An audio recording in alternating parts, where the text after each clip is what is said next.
لکه څنګه چې 20 کاله زمونږ وطن اشغال و، دارنګه زمونږ فرهنګ، دارنګه زمونږ عقیده، دارنګه زمونږ ذهنیت، دارنګه زمونږ فکر هم ورسره د اشغال لاندې و.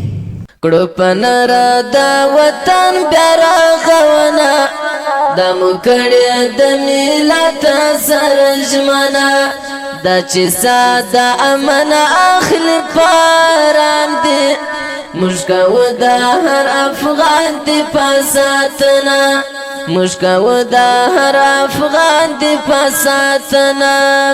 منځني اختلاف ختم کړئ یووالي، منځني اختلاف ختم کړئ یووالي، اوس کوو د یو بل څخه مننه، موږ کوو د هر افغان دفاع ساتنه. کړو په نره دا وطن بیا رغونه، دا مو کړې د ملت سره ژمنه، دا چې ساده امن اخلي پارام دی، موږ کوو د هر افغان دفاع ساتنه، موږ کوو د هر افغان دفاع ساتنه.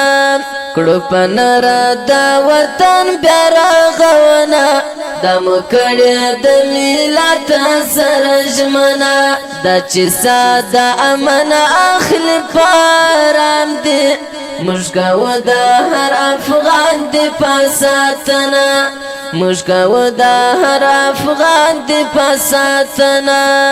د هېواد زخمي سینې ته به ټکور شي، د هېواد زخمي سینې ته به ټکور شي، امارات به یې کوي نور درملنه، موږ کوو د هر افغان دفاع ساتنه، امارات به یې کوي نور درملنه، موږ کوو د هر افغان دفاع ساتنه. بسم الله الرحمن الرحیم. سلام و عرض ادب دارم خدمت شما دوستان گرامی که هم اکنون بیننده چینل یوتیوب الحق رسانه هستید. خدا کند هر گوشه دنیا هستین خوب و خوش صحتمند باشید. دوستان گرامی، برنامه امروز ما هستند در رابطه به سرباز مسلمان در ولایت هرات. امروز همچنان برنامه باشکوه برگزار شد. برای جزئیات بیشتر با ما باشید. صدق الله العظيم وقال النبي صلى الله عليه وآله وسلم من جهز غازيا فقد غزا، أو كما قال عليه الصلاة والسلام. لهر سنه وړاندې د انسانیت او د بشریت د ستر لارښود د حضرت محمد مصطفى صلی الله علیه و آله وسلم نبوي تحفه وړاندې کوم. السلام علیکم ورحمت الله وبرکاته.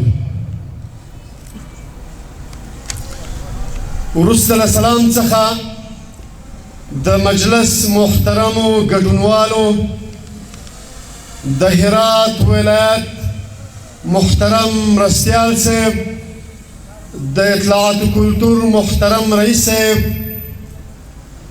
د منطقې محترمو سپینګیریو ځوانانو، د مکاتبو محترمو مدیر صاحبانو، استادانو، متعلمینو ته د زړه له کومې ښه راغلاست وایم.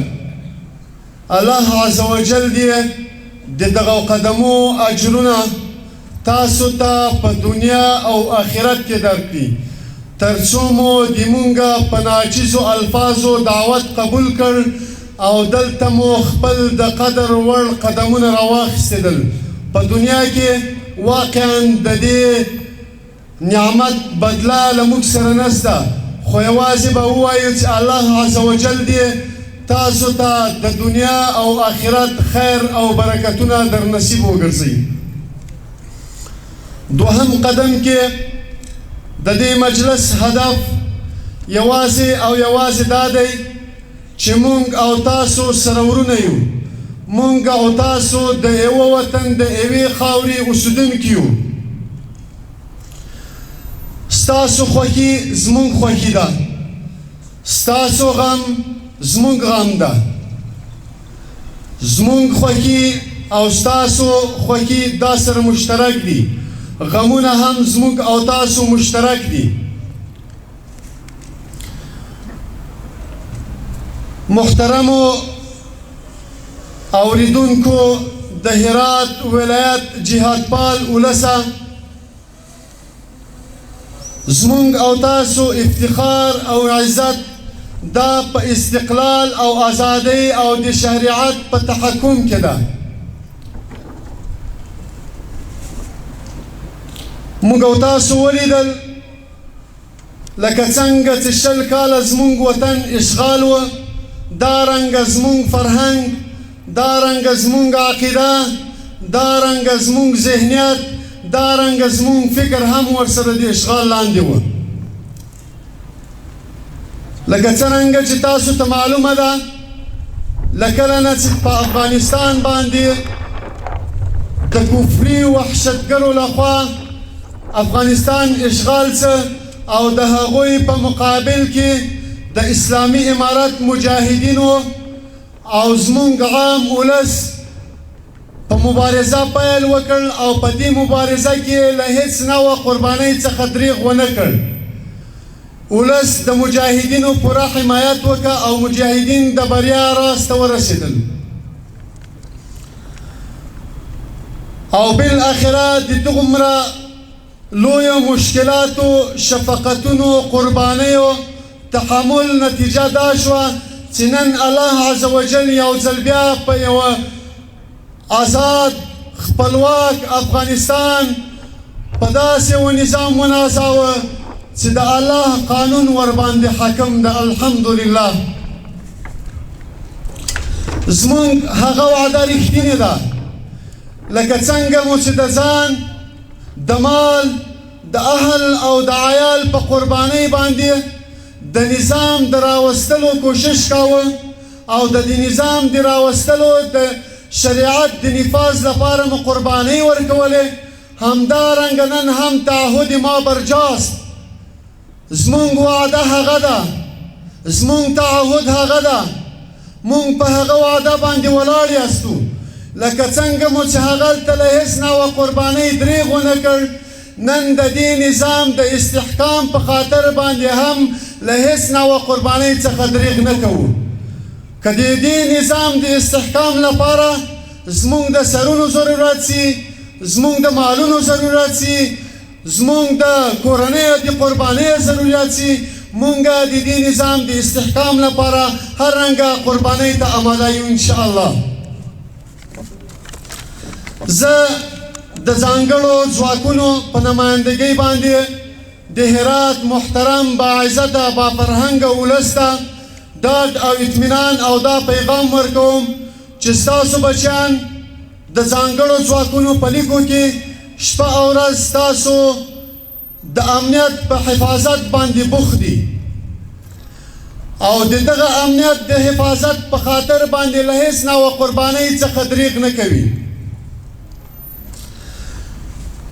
شپه ورځې په ځان یې وکړې ده تر څو زمونږ ولس د آرام ساه واخلي او دغه شپه ورځ یو کېدل، دا قرباني په ځان منل، دا تکلیف مشقت په ځان منل، د دې احسان موږ له چا څخه نه غواړو.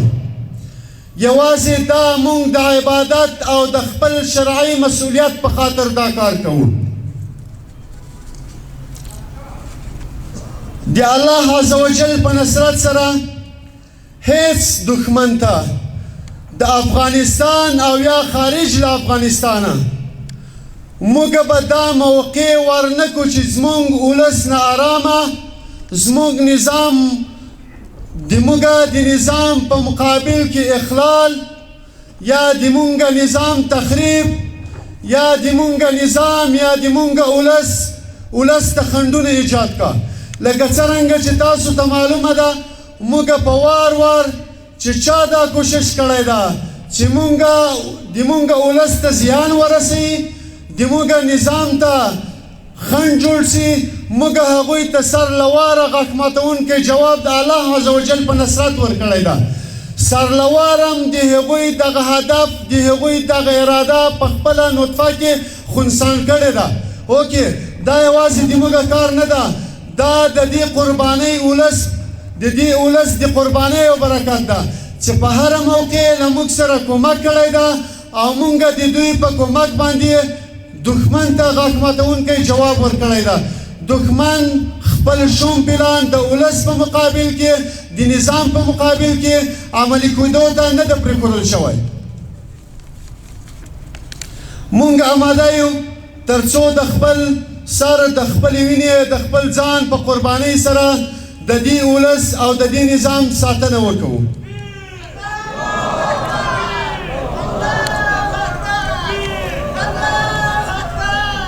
محسنینو او متعلمینو ته مو دا پیغام ده، مونږ شپه او ورځ سره له دومره مشقتو تکلیفو تحملو د تاسو په خدمت کې تاسو ته د آرام فضا دایروو تر څو تاسو په آرام فضا کې خپل تعلیم، خپل تحصیل، خپل کسب، خپل کار ته ادامه ورکړئ، تر څو چې زموږ د هېواد هر وګړی سهار یا هر وخت له کوره راوځي، که د تعلیم لپاره راځي، که د تحصیل لپاره راوځي، که د کار لپاره راوځي، که د تجارت لپاره راوځي، له ده سره یوازې او یوازې د خپل کار، د خپل تعلیم، د خپل تحصیل فکر وي، بس خلاص.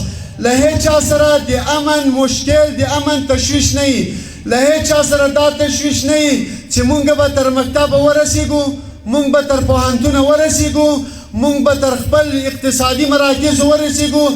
مونږ انشاءالله د الله تعالی په نصرت سره د هر چا لپاره په هره موقع د امن فضا دایره کړې ده او دایروو یې، او که ضرورت شي شپه ورځ د الله عز وجل په نصرت دا په ځان باندې وکوو، خو چاته به د دې نظام او د دې نظم د دې امنیت د اخلالولو موقع ورنه کړو انشاءالله.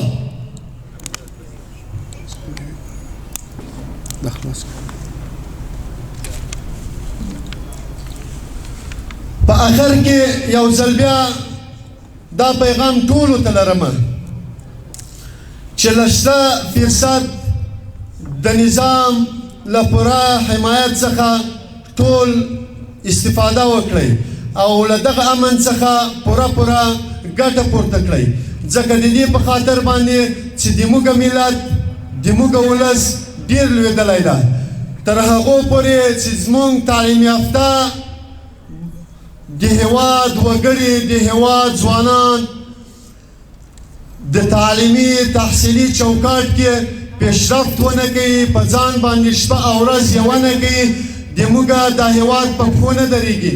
موږ که دا هېواد په پښو باندې دروو نو د موږ لپاره لازمه ده چې د تعلیم او د تحصیل د امن په برخه کې په هره برخه کې په ځان باندې شپه او ورځ یې وکړو تر څو مو خپل هېواد په خپلو پښو باندې ودرېږي او بیا څوک د موږ هېواد ته غلط فکر، غلط سوچ، غلط اراده ونه لري.